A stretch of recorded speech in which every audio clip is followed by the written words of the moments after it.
সকলকে প্রভু যীশু খ্রিস্টের নামে অভিনন্দন ও স্বাগত জানাই। আজকে আমরা দেখব আমরা কখন প্রভু যীশু খ্রিস্টকে বিশ্বাস করি, কখন আমরা প্রভু যীশু খ্রিস্টের কাছে আসি, আমরা পৌঁছাই, শেষমেশ কি হয়। কারণ আমরা যখন প্রচার করতে যাই, যখন বলি এটা নিন প্রভু যীশু খ্রিস্টের বাক্য পড়বেন, পরিত্রাণ পাবেন, তো প্রথম কথায় একটা তারা আমাদেরকে প্রশ্ন করে যে প্রভু যীশু খ্রিস্টকে কেন আমরা বিশ্বাস করব, কেন আমরা বিদেশি ধর্মকে গ্রহণ করব। মানুষ যখন ভালো থাকে, মানুষ যখন সুস্থ থাকে, তখন ঈশ্বরকে প্রয়োজন হয় না, হয় ঈশ্বরকে প্রয়োজন হয় তখন মানুষ যখন সুস্থ থাকে, ভালো থাকে, চাঙ্গা থাকে, রোগ মুক্ত থাকে, সবকিছু প্রয়োজন তারা পেয়ে যায়, মিটে যায়, তখন ঈশ্বরকে এখানে আসার কোনো মানুষের নাম চর্চা থাকে না। কখন তারা ঈশ্বরকে ডাকে, কখন ঈশ্বরকে ডাকে কে বলতে পারবে? হ্যাঁ, যখন চলতে চলতে চলতে চলতে চলতে চলতে চলতে চলতে চলতে চলতে দেয়ালে পিঠ ঠেকে গেল, আর এদিকে যেতে পারবো আমি? আর পারবো যেতে এদিকে? কারণ আমার দেয়ালে কোথায় আছে না, দেয়ালে পিঠ ঠেকে গেছে, ওর আর কিছু করার নাই। তো সেই জন্যে মানুষ তখনই যীশু খ্রিস্টকে ডাকে যখন তার দেয়ালে পিঠ ঠেকে যায়, আর উপায় নাই। আর কোথায় যাবেন? সব ঘুরে এসেছি, সব আমি ঘুরে দেখে আমি নিয়ে এসেছি, আর তাহলে কোথায় যাব? একটাই রাস্তা খোলা আছে, তেলিপুকুরের পাড়ে একবার গিয়ে দেখি, কিংবা যার যেখানে স্থান আছে সে সেখানে বলছে আলুদুয়ারে গিয়ে একবার দেখি, কেউ বলছে পাঞ্জাব গিয়ে একবার দেখি। কারণ সব রাস্তা তার বন্ধ, একটা রাস্তা খোলা আছে, যিশুর রাস্তা। হালেলুয়া! এই রাস্তায় একবার ঢুকে গেলে আপনার রাস্তা কেমন? আপনার রাস্তা অনেক বড় জীবন, খোলা মেলা জীবন আপনি খুঁজে পাবেন, যে জীবন কখনো শেষ হবে না। হালেলুয়া!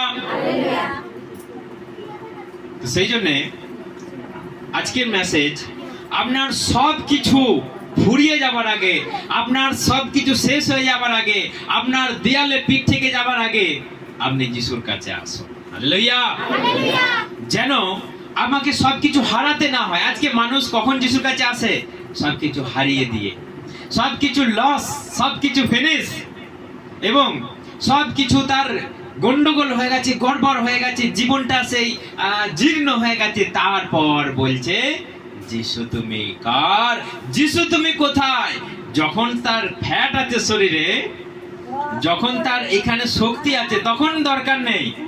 কিন্তু যখন হাওয়ায় দুলছে, ধরে ধরে ধরে ধরে ধরে ধরে সিঁড়িতে পা তুলে তুলে নিয়ে যাচ্ছে, তখন বলছে যিশু তুমি কই, যিশু তুমি কার, যিশু তুমি কোথায়? হালেলুয়া!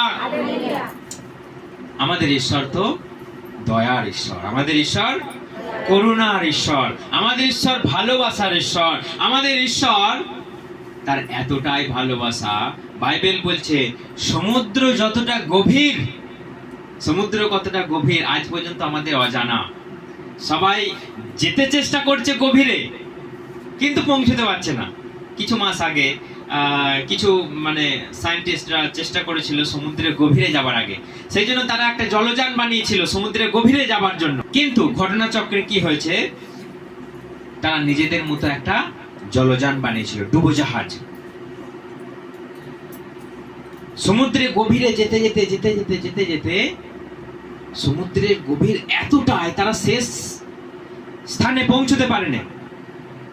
মিডিলে গিয়ে তাদের কি হয়েছে, জাহাজটা বাস্ট হয়ে গেছে। জাহাজটা বাস্ট হয়ে গেছে কোনো বম ব্লাস্ট দ্বারা নয়, জলের প্রেসারে। কারণ আপনি জলের যত গভীরে যাবেন, জলের এত প্রেসার বাড়বে। চিন্তা করুন, একটা লোহার একটা সাবমেরিন, একটা জলযান, ডুবোজাহাজ ভেঙে চৌচির হয়ে গেছে, দিয়ে তারা সেই জলেতেই শেষ। তাহলে ঈশ্বর বলছে তোমরা পারবে কি মাপতে আমার এই সৃষ্টিকে? তোমরা পারবে পৃথিবীর এই প্রান্ত থেকে এই প্রান্ত মাপতে? তোমরা পারবে পূর্ব দিক থেকে পশ্চিম দিক কতটা দূরত্ব জানতে? তোমরা পারবে পৃথিবী থেকে আকাশ কত উঁচু মাপতে? আমার ভালোবাসা সমুদ্রের চেয়েও গভীর। হালেলুয়া। যেটা মাপা যায় না। আজকে পৃথিবীতে সবকিছু মাপযোগের কাজ হয়, কিন্তু ঈশ্বরের প্রেম আপনি মাপতে পারবেন? ঈশ্বরের ভালোবাসা কারোর সঙ্গে তুলনা করতে পারবেন? ঈশ্বর সেই রকম ভালোবাসে, সেই জন্য সেই ঈশ্বরের কাছে আসতে হবে।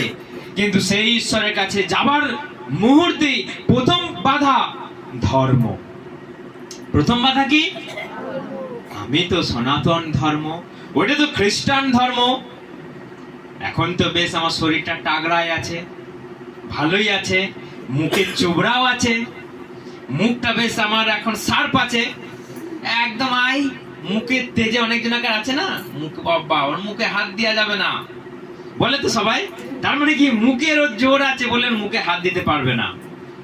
এখন জোর আছে বলে কেন যিশুকে দরকার? এখন জোর আছে বলে আমি ধর্ম নিয়ে ভেদাভেদ, এখন আমার তেজ আছে বলে জাত নিয়ে ভেদাভেদ।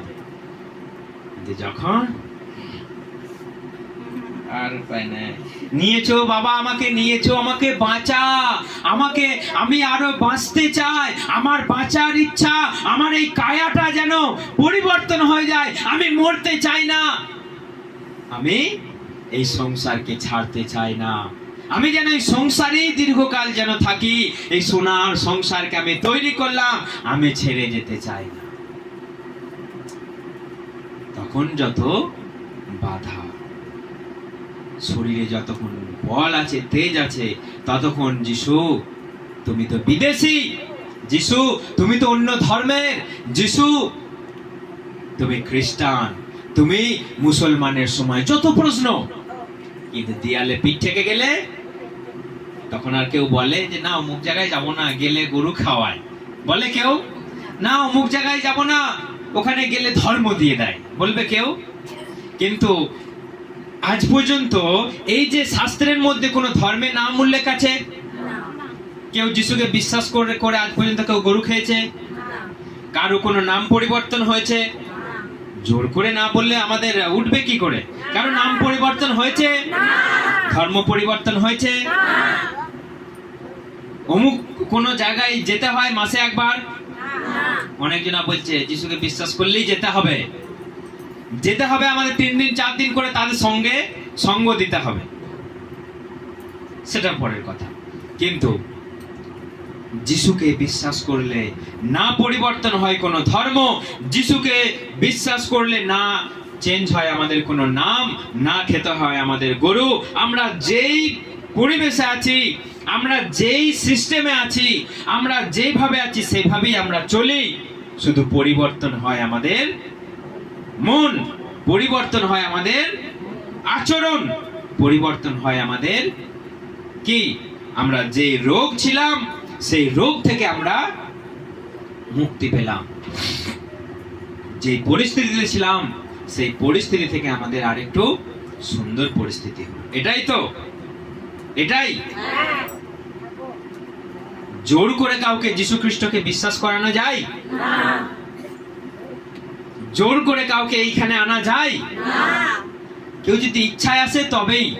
যীশু খ্রিস্টকে বিশ্বাস করানো জোর করে নয়। প্রভু যীশু খ্রিস্ট বলছে যে শোনে তাকেই বলো, যে শোনে না তাকে বলার দরকার নাই। বরং তার বাড়ি থেকে তোমার পায়ের ধুলোটাও ঝেড়ে দিয়ে চলে আসবে যে তোমরা মরো, আমি চললাম। হালেলুয়া। প্রভু বলছে যখন তোমরা বাড়িতে প্রবেশ করবে তখন বলবে এই পরিবারে শান্তি হোক। যখন কোনো নতুন পরিবারে আমরা প্রবেশ করি আমরা বলি প্রভু এই পরিবারে শান্তি হোক। কিন্তু কেউ যদি রিজেক্ট করে দেয় ঈশ্বরকে, কেউ যদি তাকে কুকথা বলে, কেউ যদি অপমান করে, তোমাদের পায়ের ধুলোটা পর্যন্ত ছেড়ে দিয়ে চলে এসো, তোমরা তোমাদের মতনই তোমরা বুঝে খাও, আমার কোনো আপত্তি নাই, তোমরা যেমন চাও তেমনই চলো, যেভাবে তোমরা পছন্দ করো সেভাবেই চলো, তোমরা এর ফল পাবে। আমি চললাম, আমি পায়ের শেষ ধুলোটাও ছেড়ে দিয়ে আমি চললাম, টাটা বাই বাই, তোমরা এবার বুঝে খাও। হালেলুয়া। সেই জন্য সবকিছু শেষ হয়ে যাওয়ার আগে যদি যিশুর কাছে আসি আমরা বেঁচে গেলাম। কারণ আমাদের অনেক সাক্ষ্য আছে। আমাদের দাদারা বলছে, আমাদের জয়দেবদা বলে একজন আছে, উনি বলেন যে পাস্টার আগে আমি এত ইনকাম করেছি, সোনার কাজ করে প্রচুর ইনকাম করেছি, প্রচুর ফুটিয়েছি, কিন্তু শেষমেশ যখন যিশুতে বিশ্বাস করে জিরো। যিশুতে যখন আসে নতুন নতুন কিচ্ছু নাই, জিরো। তো অনেক আমাদের কথার মধ্যে হয়। তো আমি একটা কথাই বলেছি, ঈশ্বর আপনাকে আবার নতুন করে শুরু করতে চায়। আগে আপনি যা করেছেন, আগে আপনার জীবনে যা কিছু হয়েছে, এখন ঈশ্বর আপনাকে নতুন করে আবার মানুষ করতে চায়, নতুন করে আপনাকে শুরু করতে চায়, যেন যিশুর পথে আপনি নতুন হয়েছেন। বাইবেল বলছে যে কেউ যিশুতে বিশ্বাস করেছে সে নতুন ভাবে সৃষ্টি হয়েছে। হালেলুয়া। সেই জন্য আমরা আর পুরনো নয়, আমরা নতুন করে সৃষ্টি হয়েছি। যেমন জন্মেছিলেন একটা সুন্দর ফুটফুটে হয়ে, আপনার উপরে কোনো কলঙ্ক ছিল না, আপনার উপরে কেউ আঙুল তুলে বলতো না, সবাই কোলে নিয়ে চুমু করতো। কিন্তু এখন কেউ চুমু খাবে?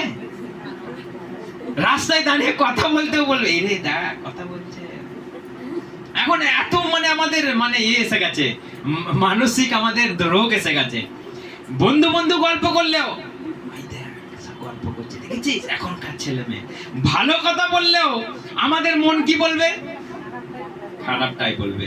সেই জন্য আমাদের মন করাপশনে ভর্তি হয়ে গেছে, করাপ্টেড হয়ে গেছে আমাদের। ছেলে মেয়েরা কথা বলে তো দূরের কথা, যদি কোনো একটা বিবাহিত মহিলার সঙ্গে যদি গল্প করা হয়, বাস তখন তো গায়ে গামছে, গেল সে। তো এরকম আমাদের মাইন্ড। তো সেই জন্য আমরা প্রভুতে বিশ্বাস করেছি, একটা নতুন করে আমাদেরকে তিনি বানিয়েছেন। যেমন একটা শিশু নতুন করে পৃথিবীতে জন্মায়, তেমনি তিনি আমাদেরকে প্রভুতে এনে তিনি আমাদেরকে মনোনীত করে তিনি আমাদেরকে এমন করে তৈরি করেছেন, সম্পূর্ণ এই জগতের থেকে আলাদা একটা নতুন মানুষ হয়েছে। ইয়েস আর নো? সবাই ইংরেজি জানে না নাকি? হ্যাঁ, সবাই জানে না। ইয়েস আর নো? তাহলে ইংরেজিতে আমরা তো ম্যাট্রিক পাস। যাই হোক, তো আমি একটা উদাহরণ দিয়ে আজকের এই গল্পটাকে আমি বলবো যে সবকিছু শেষ হয়ে যাওয়ার আগেই আমাদের প্রভুর কাছে আসা দরকার। দেখুন, আমার সঙ্গে খুব পরিচিত বাক্য, আমরা সবাই জানি, এই বাক্য আমাদের অজানা নয়, এত ফ্যামিলিয়ার, এত আমাদের পরিচিত এবং আমাদের জানা বাক্য। লুক 15 অধ্যায় 11 থেকে।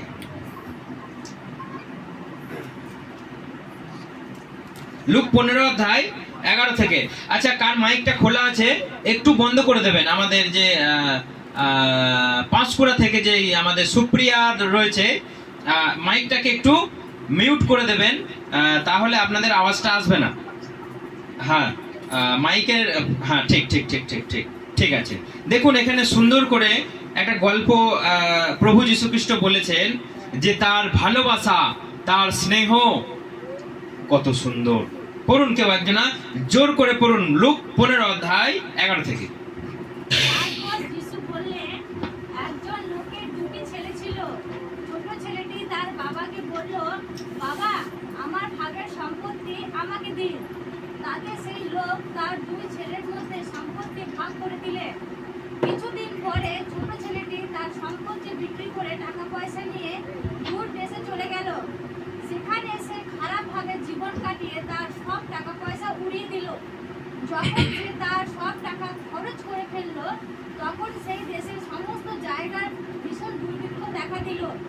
তাতে সে অভয় পড়ল। তখন সে গিয়ে সেই দেশের একজন লোকের কাছে চাকরি চাইল। লোকটি তাকে তার শুকর চড়াতে মাঠে পাঠিয়ে দিল। শুকরের যে ছুটি খেত সে তা খেয়ে পেট ভরাতে চাইতো, কিন্তু কেউ তাকে তাও দিত না। পরে একদিন তার চেতনা হলো, তখন সে বলল, আমার বাবার কত মজুর কত বেশি খাবার পাচ্ছে, অথচ আমি এখানে খিদেতে মরছি। আমি উঠে আবার বাবার কাছে গিয়ে বলবো, বাবা, ঈশ্বর ও তোমার বিরুদ্ধে আমি পাপ করেছি। কেউ যে তার কেউ যে আর আমাকে তোমার ছেলে বলে ডাকে তার যোগ্য আমি নই। তোমার মজুরদের একজনের মতো করে আমাকে রাখো। এই বলে সে উঠে তার বাবার কাছে গেল। সে দূরে থাকতে তাকে দেখে তার বাবার খুব মমতা হলো। তিনি দৌড়ে গিয়ে তাকে জড়িয়ে ধরে চুমু দিলেন। তখন ছেলেটি বলল, বাবা, আমি ঈশ্বর ও তোমার বিরুদ্ধে পাপ করেছি। কেউ যে আর আমাকে তোমার ছেলে বলে ডাকে তার যোগ্য আমি নই। কিন্তু তার বাবা তার দাদদের বললেন, তাড়াতাড়ি করে সবচেয়ে ঠিক আছে, ঠিক আছে, ঠিক আছে, সবাই শুনতে পেয়েছেন গল্পটা? এই গল্প একটা খুব সুন্দর গল্প। এই গল্পের মাধ্যমে ঈশ্বর আমাদেরকে এটাই বোঝাতে চাইছে যে একটা পরিবারে দুই ছেলে ছিল, দুই ভাই। বাবার সম্পত্তি ছোট ছেলে বলল, বাবা, তোমার সম্পত্তি ভাগ করে আমাকে দিয়ে দাও। আমি আর এখানে থাকতে চাই না, আমি একটু বিলেত যেতে চাই। তোমরা যে গেও ভূত, তোমরা গাঁয়েতেই থাকো। আমি একটু অন্যভাবে আমি বাঁচতে চাই, একটু বিলেত যেতে চাই, একটু উড়ে উড়ে যেতে চাই। বাবা দেখলো ছেলের আবদার প্লাস ছেলের অত্যাচার। ছোট ছেলে একটু লাডলাই হয়, তাই তো? ছোট ছেলে একটু আদরেরই হয়। ছেলে যা করছে, নাইট ক্লাবে যাচ্ছে, ড্যান্স করছে, বুকুবুকি ড্যান্স করছে, এখান সেখান যাচ্ছে, রাত্রিবেলা বাড়ি ফিরছে। কিছু বলা যাবে না, ছোট ছেলে। যদি কিছু ধমকে দেওয়া হয় সেদিন রাত্রি আর বাড়ি আসবে না। বাবা পথ চেয়ে বসে আছে, ছেলে আমার কোথায় গেল, কেন? তখন বাবা অনুতাপ করছে, কেন বকলাম আমি ছেলেকে, ছেলে আজকে বাড়ি ঢুকলো না। ছেলে তারপরের দিন ঢুকে, যখনই বাড়ি ঢুকছে বাবা তাকে জড়িয়ে ধরছে, বলছে, বাবা তুই কোথায় ছিলি? তুমি আমাকে বকেছিলে আমি বাড়ি ঢুকবো? বাবা তখন বলে, তোকে বকেছিলাম বলে। তখন আরো বাবা চুমু খাচ্ছে, আরো আদর করছে। ছেলে বলল, কেমন দিলাম? এই অস্ত্রটাই হচ্ছে মক্ষম অস্ত্র। তো ছেলে কি হয়ে গেল? আদরে বাঁদর হয়ে গেল, আরো বাঁদর হয়ে গেল। ছোট ছেলে কিছু বললে এক্ষুনি যদি বলে যে আমি মরে যাব, আমি আর বাড়ি ফিরবো না, আমি পালিয়ে যাব, বাবা তখন আরো ভয়ে ধুক ধুক করছে, না বাবা কিছু বলবো না, তুই যা খুশি তাই কর। এই করে ছেলে যখন মাথার উপরে উঠে গেল, তখন ছেলে একটা বড়সড় আবদার করে নিয়ে চলে এলো, বাবা আমাদের দু ভাইয়ের মধ্যে তোমার যা সম্পত্তি আছে আমাকে ভাগ করে দাও, আমি এই গায়ে আর থাকবো না, তোমাদের সঙ্গে আমি থাকবো না, আমি একটু বাইরে গিয়ে একটু রিল্যাক্স করে আসি। বাবা দেখলো কিছু করার নাই, ছেলে যদি বেগরমায় করে যদি মরে যাচ্ছে, বাবা দু ভাগ করে দিই, তুই তোর ভাগ নিয়ে তুই যা খুশি করে গা, আমি আমার বড় ছেলের সঙ্গে আমি থাকবো। বাবা কি করলো, আমিন টামিন নিয়ে এসে ভাগ করে ছোট ছেলেকে দিয়ে দিল। ও চুপি চুপি কি করে দিল, সমস্ত সম্পত্তিকে বিক্রি করে দিয়ে এক ব্যাগ টাকা নিয়ে বিদেশ চলে গেল।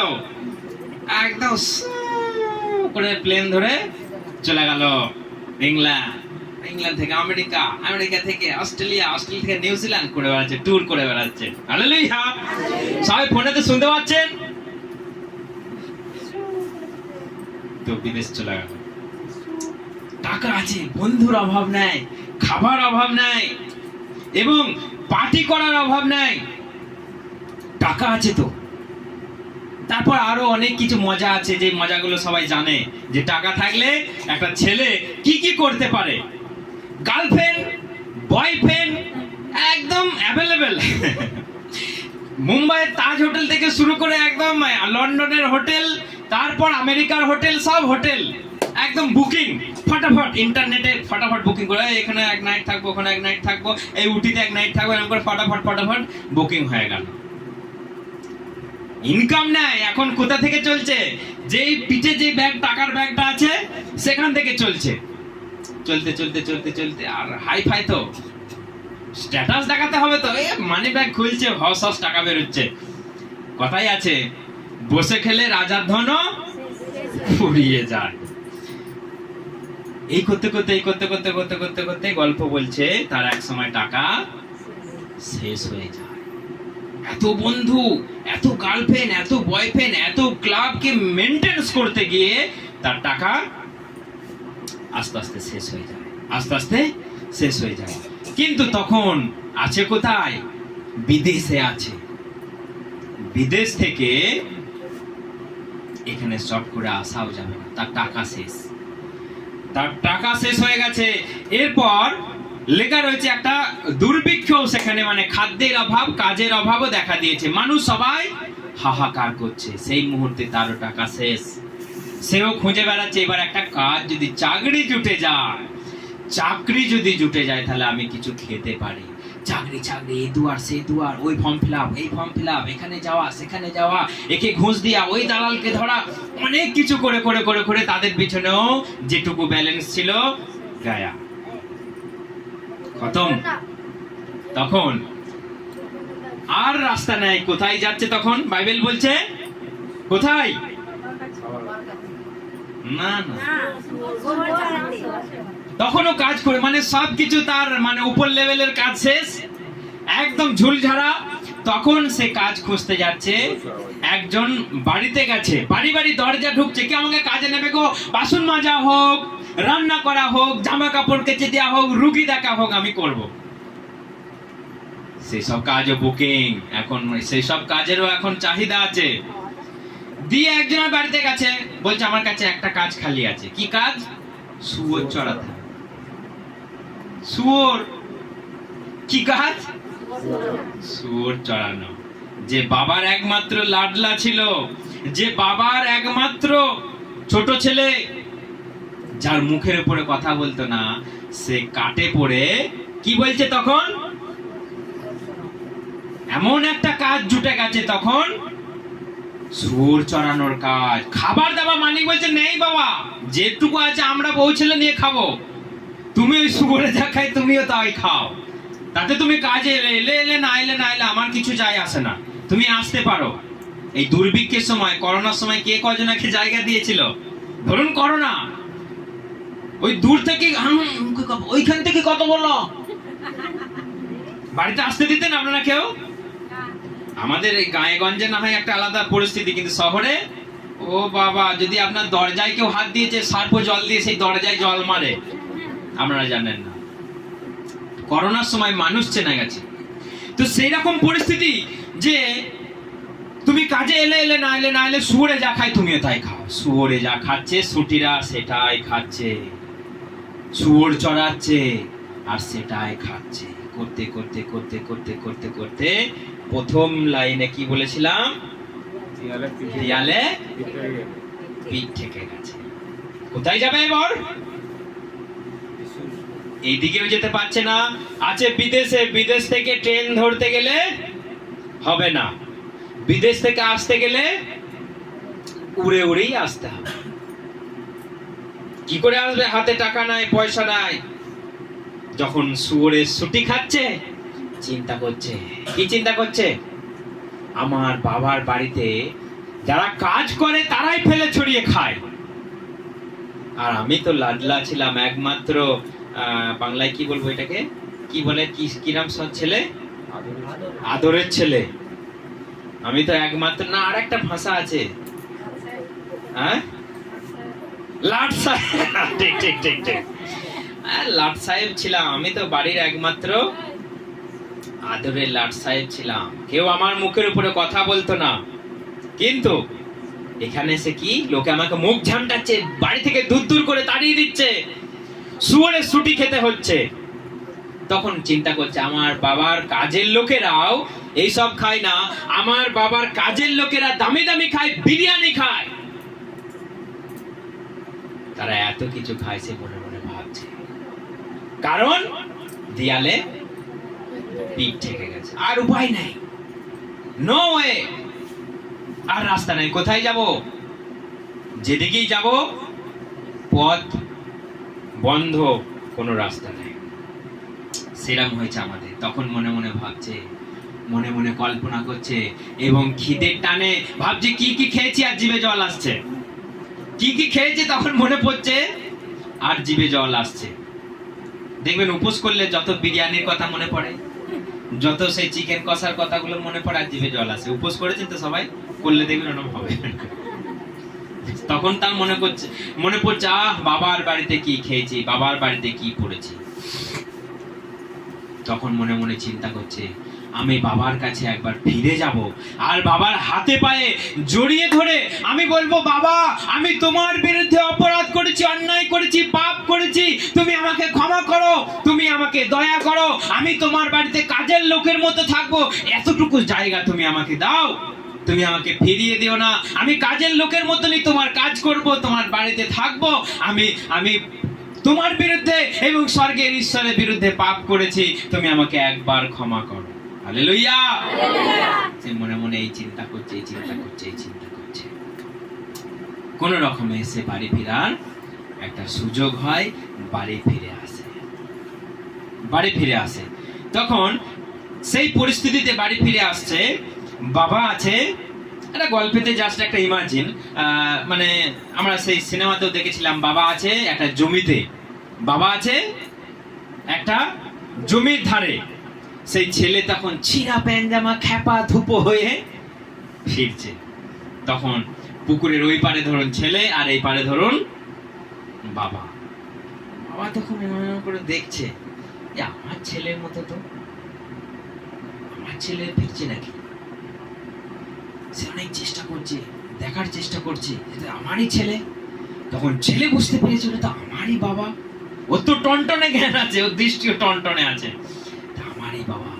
তখন ছুটে এসে বাইবেল বলছে বাবার পায়ে পড়ে বাবাকে জড়িয়ে ধরে চুমু খেয়ে, বাবা তাকে চুমু খেয়ে, এতটা আনন্দ, এতটা তাদের মধ্যে ভালোবাসা, দুজনে এতটা কান্না, ছেলে অনুতাপের পর অনুতাপ, ক্ষমার পর ক্ষমা, বাবা তুমি আমাকে ক্ষমা করো, আমি ভুল করেছি তোমার বিরুদ্ধে, আমি তোমার বিরুদ্ধে অন্যায় করেছি। হালেলুয়া। শেষকালে এটা একটু বাইবেল পড়ি, তাহলে আমরা বুঝতে পারবো। 21 থেকে পড়বো। আচ্ছা 20 পড়ো, কেমন করে ছুটে আসছে একটু শুনে নাও, দেখে নাও। সে তখন বাড়ি থেকে বেশ কিছুটা দূরে আছে। এমন সময় তার বাবা তাকে দেখতে পেলেন। বাবার অন্তর দুঃখে ভরে গেল। বাবা দৌড়ে গিয়ে ছেলের গলায় জড়িয়ে ধরে তাকে চুমু খেলেন। ছেলে তখন তার বাবাকে বললেন, বাবা আমি ঈশ্বরের দৃষ্টিতে তোমার কাছে অন্যায় পাপ করেছি, তোমার ছেলে বলে পরিচয় দেবার যোগ্যতা আমার নেই। কিন্তু তার বাবা তার চাকর ডেকে বললেন, তাড়াতাড়ি করো, সব থেকে ভালো জামাটা নিয়ে এসো। দেখুন এইখানে বাবা আর ছেলের মধ্যে মিলনটা দেখুন, বাবার আর ছেলের মধ্যে মিলন। ছেলে এত অন্যায় করে, এত অপরাধ করে, বাবার বিরুদ্ধে এত কথা বলে, সে চলে গেল সম্পত্তি বিক্রি করে দিয়ে, সম্পত্তিকেও মানে কি বলবো, সেই কি কথা বলে ওটাকে, উচ্ছেদ করে দিয়ে, সম্পত্তিকে নষ্ট করে দিয়ে সে চলে গেল বাইরে। তবুও বাবার মন, ছেলে কি করছে, ছেলে কেমন আছে, না ছেলে করছে কোনো একটা ফোন, না তখন কোনো যোগাযোগ ব্যবস্থা, ছেলের প্রতি বাবার মন একটা উতলা। কিন্তু এত অন্যায়, এত অপরাধ করবার পরেও ছেলে যখন ফিরে এলো, বাবা তাকে কি করলো, জড়িয়ে ধরে চুমু খেয়ে বলল, সব থেকে দামি জামাটা নিয়ে আয়। আজকে বাড়িতে একটা সব থেকে বড় দেখে একটা রাম খাসি কাঠ আছে, তো বড় বড় কান লম্বা, গুলো কি খাসি বলে, রাম ছাগল বলে, তো রাম খাসি কাঠ নিমন্ত্রণ কর পাড়ায় পাড়ায়। আমার ছেলে মরে গিয়েছিল, আমার ছেলে, আমি তাকে আবার ফিরে পেয়েছি। হালেলুয়া। তাকে বস্ত্র পরানো, আংটি পরানো, তাকে একটা এলাহারি ব্যাপার, এলাহারি কাণ্ড চলছে, নিমন্ত্রণ, ভোজ টোজ, বিশাল কিছু আয়োজন চলছে, কারণ বাবা বলছে আমার ছেলেকে আমি আবার ফিরে পেয়েছি। হালেলুয়া। এইটা আপনি চিন্তা করুন, আপনি ছেলে আর আমাদের প্রভু যীশু খ্রিস্ট পিতা। আপনি মনে করুন ছেলে আর প্রভু যীশু খ্রিস্ট মনে করুন পিতা। আপনি কি ওই ছেলের থেকে কম অন্যায় করেছিলেন? আপনি ওই ছেলের থেকে কি কম অপরাধ করেছিলেন? আপনি যিশুর কথা শুনতেই তখন কি বলেছিলেন, এটা ধর্ম। যিশুর কথা শুনতেই আপনি বলেছিলেন ওটা অন্য জাত। কিন্তু ঈশ্বরের কাছে কোনো জাত আছে, কোনো ধর্ম আছে? আপনি বলতে পারবেন ঈশ্বর তুমি কোন ধর্মের? কেউ বলতে পারবেন? কিন্তু আমরা যত ধর্ম নিয়ে ভাগাভাগি, আমরা যত জাতপাত নিয়ে, আপনি বলতে পারবেন ঈশ্বর কোন জাতের বলতে পারবেন? কেউ আমরা জানি না ঈশ্বর কোন জাতের, কিন্তু ঈশ্বর জানে ধার্মিক, ঈশ্বর পবিত্র, ঈশ্বর আলোময়, ঈশ্বরের কাছে কোনো পাপ নাই, ঈশ্বরের কাছে অন্ধকারের লেশ মাত্র নাই। হালেলুয়া। তাহলে আপনিও সেই মতো হয়ে যান, আপনিও একটা সুন্দর মানুষ হয়ে যাবেন, আপনিও একটা মানুষের মতো মানুষ হবেন। এবং বাইবেল বলছে আপনি একমাত্র ঈশ্বরের প্রতিমূর্তিতে আপনাকে বানানো হয়েছে, আপনার ভেতরে আছে ঈশ্বরের আত্মা। তাহলে আপনি বলছেন আমি আজকে নিচু জাত, আপনি বলছেন ঈশ্বর তার পা থেকে আমাকে বানিয়েছে। হায় ঈশ্বর, তুমি আমাকে এতটাই নিকৃষ্ট চোখে দেখেছো যে তুমি আমাকে পা থেকে বানিয়েছো। আমার কাছে যদি ধার্মিকতা থাকে, আমার কাছে যদি পবিত্রতা থাকে, আমি যদি সত্য পথে চলি, সত্য ধর্ম পালন করি, তাহলে আমার কোনো জাতপাত নাই, আমার কোনো ধর্মের বিচ্ছেদ নাই, বিবাদ নাই। হালেলুয়া। ঈশ্বর আপনাকে বুকে টেনে নেবে, ঈশ্বর আপনাকে কোলে করে নেবে, আপনার জন্য সুন্দর একটা ব্যবস্থা করে রেখেছে, যেটা আপনি কখনো চিন্তা করেননি, যেটা আপনি কখনো ভাবেননি, যেটা আপনি কখনো কোথাও দেখেননি।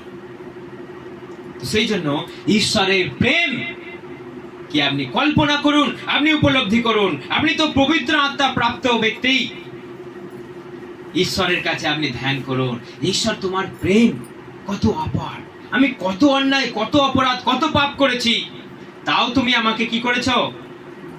দেখুন একটা বাক্য পড়ি আমরা, তাহলে খুব ভাবে ক্লিয়ার ভাবে বুঝতে পারবো।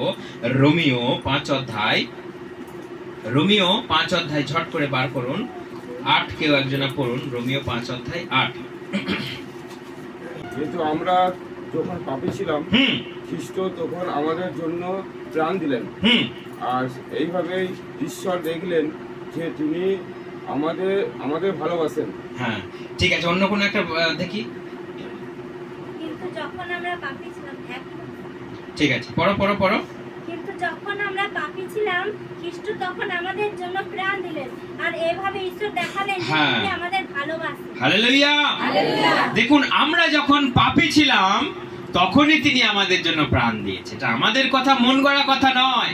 বাইবেল বলছে আমরা যখন পাপী ছিলাম, আমরা যখন ঈশ্বরকে খারাপ চোখে দেখতাম, ঈশ্বরকে ভেদাভেদ করতাম, আমরা যখন নিজের ইচ্ছা মতো জীবন যাপন করেছি, আমরা যখন ব্যভিচার করেছি, আমরা যখন ওই ছোট ছেলের মতো অন্যায় অপরাধ করেছি, ছোট ছেলে পিতার বিরুদ্ধে যে অন্যায় করেছিল, আমরা ঈশ্বরের বিরুদ্ধে সেই অন্যায় করেছি। আমরা ঈশ্বরকে চেনার জন্য কখনো ছুটে যাইনি, ঈশ্বরকে খুঁজে নিইনি।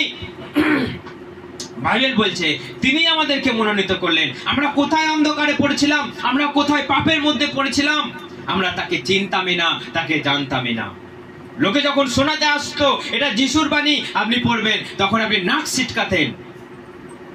কিন্তু আপনি জানেন না আপনার এই সব অপরাধের আগেই, এই সব অপরাধ করবার সময়ই তিনি আপনার জন্য প্রাণ দিলেন। হালেলুয়া।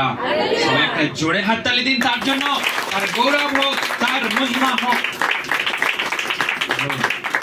এই ঈশ্বর আপনি আর কোথাও খুঁজে পাবেন না। এত ভালোবাসা, এত স্নেহ, এত করুণা, এত অপার ভালোবাসা। তিনি দুহাত বাড়িয়ে আছেন, তোমরা আমার কাছে এসো।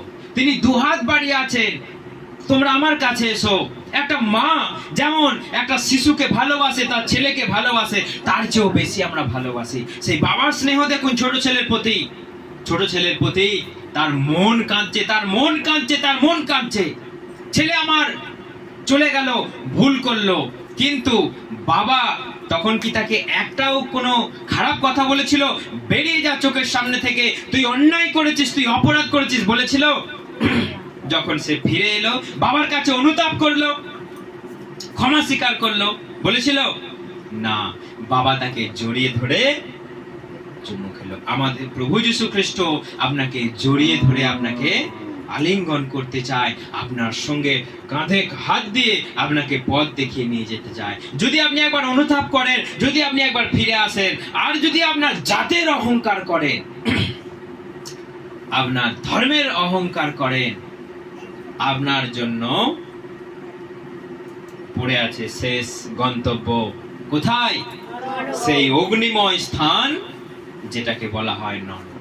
আপনি বিশ্বাস করুন না করুন সেটা আপনার ব্যাপার, আপনি অনুতাপ করুন না করুন সেটা আপনার ব্যাপার, কিন্তু গন্তব্যটা জেনে রাখুন। আজকে আপনি ঈশ্বরকে বিশ্বাস করলে আপনার গন্তব্য হবে স্বর্গ, তা না হলে আপনার শেষ গন্তব্য হবে নরক।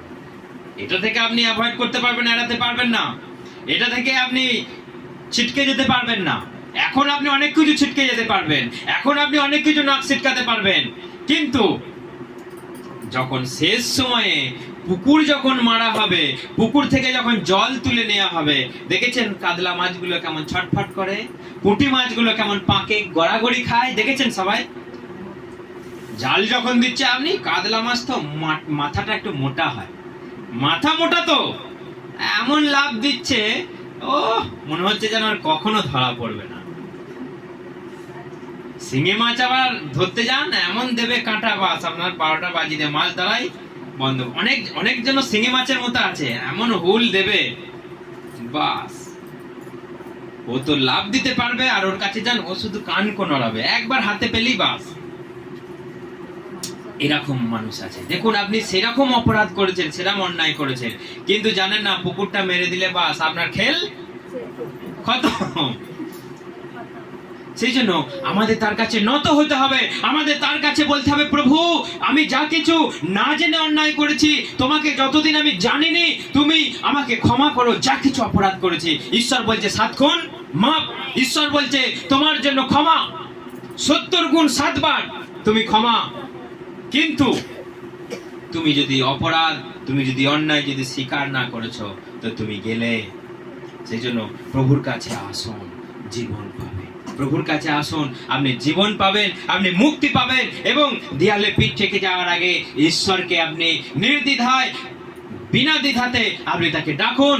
আপনার জীবন মঙ্গল হবে, আপনার পরিবারে শান্তি আসবে, অভিশাপ থেকে দূর হয়ে যাবেন। পূর্বপুরুষের অভিশাপ, দীর্ঘদিন ধরে আপনার বাড়িতে যে রোগ, দীর্ঘদিন ধরে যে শয়তান বাস করছে, ভূত বাস করছে, আপনি জানেন না, আপনি মুক্তি পেয়ে যাবেন। হালেলুয়া। সেই জন্য সবকিছু শেষ হয়ে যাবার আগেই তার কাছে আসুন। হারানো পুত্রের মতো আপনি শেষ হয়ে গিয়ে অনুতাপ করবেন না, তাহলে আবার সবকিছু আপনি ফকির হয়ে যাবেন।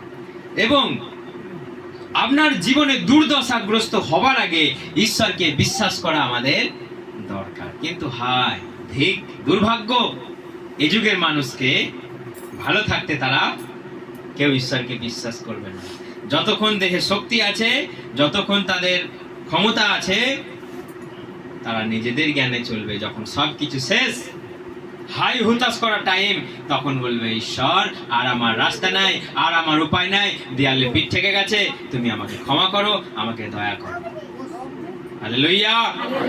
তো সেই জন্য ঈশ্বরের কাছে আমাদের আসা দরকার, ঈশ্বরের কাছে প্রার্থনা করা দরকার। কোন রকম মাইন্ডে গোজামিল, কোন ধর্ম, কোন জাতপাত আপনি রাখবেন না। ঈশ্বর বলেছে মন পরিবর্তন করো, তুমি মুক্তি পাবে, তুমি উদ্ধার পাবে। হালেলুয়া। ঈশ্বর সকলকে আশীর্বাদ করুক এবং এইভাবে জীবনযাপন করুক। আরো এখানে সুন্দর করে লেখা আছে, যেটা আমি পরে একদিন বলবো। ঈশ্বর সকলের সঙ্গে সঙ্গে থাকুক এবং জীবনের শেষ দিন পর্যন্ত টিকে থাকুন। ঈশ্বর সকলকে পরিত্রাণ করুন। জয় যিশু। আসুন আমরা সবাই প্রার্থনা করি।